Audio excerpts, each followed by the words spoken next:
SSLC exam 3ನ ಯಾರೆಲ್ಲ ಬರೆದಿದ್ದೀರಾ? ನಿಮಗೆಲ್ಲರಿಗೂ ಈ ಒಂದು ವಿಡಿಯೋಗೆ ಸ್ವಾಗತ. ತುಂಬ ಜನ ಬಂದ್ಬಿಟ್ಟು ಕಮೆಂಟ್ ಮಾಡಿಬಿಟ್ಟು ಕೇಳ್ತಾ ಇದ್ರಿ. ಪ್ರಿವಿಯಸ್ ವಿಡಿಯೋದಲ್ಲಿ ಅದು ಹೇಳಿದೆ, ನಾನು ರಿಸಲ್ಟ್ ಬಗ್ಗೆ ಹೊಸ ಅಪ್ಡೇಟ್ ಬಂದರೆ ಅಪ್ಡೇಟ್ ಏನಾದರೂ ಬಂದರೆ ವಿಡಿಯೋ ಮಾಡ್ತೀನಿ ಅಂತ.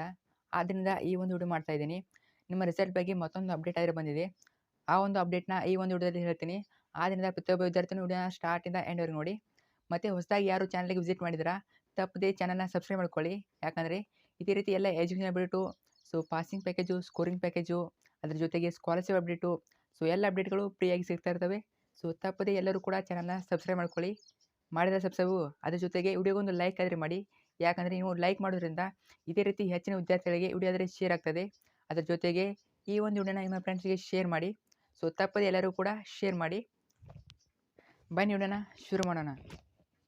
ನೋಡಿ, ಈಗಾಗಲೇ ಇವ್ಯಾಲ್ಯೂಷನ್ ಬಂದ್ಬಿಟ್ಟು ನಿಮ್ಮ ಉತ್ತರ ಪತ್ರಿಕೆಯ ಮೌಲ್ಯಮಾಪನ ಬಂದ್ಬಿಟ್ಟು ಸ್ಟಾರ್ಟ್ ಆಗಿ 1 ವಾರ ಆಯಿತು.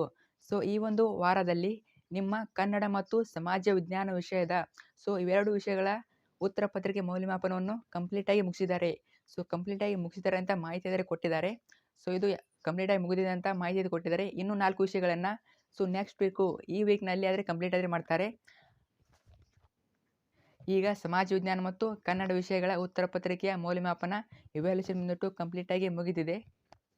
ಆದಷ್ಟು ಬೇಗ ಇನ್ನು ಉಳಿದ ಎಲ್ಲ ಉತ್ತರ ಪತ್ರಿಕೆಯ ಮೌಲ್ಯಮಾಪನನ ಅದು ಕಂಪ್ಲೀಟಾಗಿ ಮುಗಿಸ್ತಾರೆ.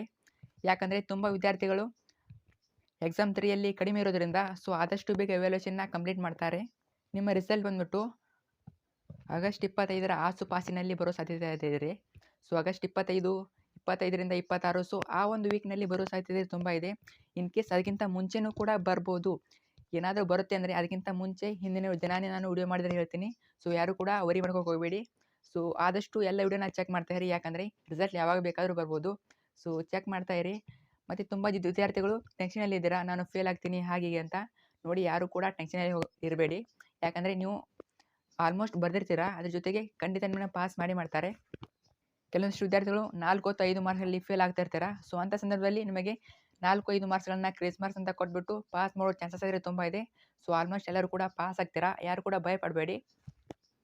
ಇವ್ಯಾಲ್ಯೂಷನ್ ಏನು ಅಷ್ಟೊಂದು ಸ್ಟ್ರಿಕ್ಟಾಗಿ ಮಾಡೋದಿಲ್ಲ, ಅಂದರೆ ಒಂದು ಮೀಡಿಯಮಲ್ಲಿ ಮಾಡ್ತಾರೆ. ಆಲ್ಮೋಸ್ಟ್ ನೀವು ಬರೆದಷ್ಟು ಅಂಕಗಳನ್ನಾದರೆ ಕೊಟ್ಟೇ ಕೊಡ್ತಾರೆ. ಯಾರು ಕೂಡ ವರಿ ಮಾಡ್ಕೋಕೆ ಹೋಗಬೇಡಿ, ಟೆನ್ಷನ್ನಲ್ಲಿ ಇರಬೇಡಿ. ನಿಮ್ಮ ರಿಸಲ್ಟ್ ಎಲ್ಲ ಚೆನ್ನಾಗಿ ಬರ್ತದೆ. ಆಲ್ಮೋಸ್ಟ್ ಎಲ್ಲರೂ ಕೂಡ ಪಾಸ್ ಆಗ್ತೀರಾ.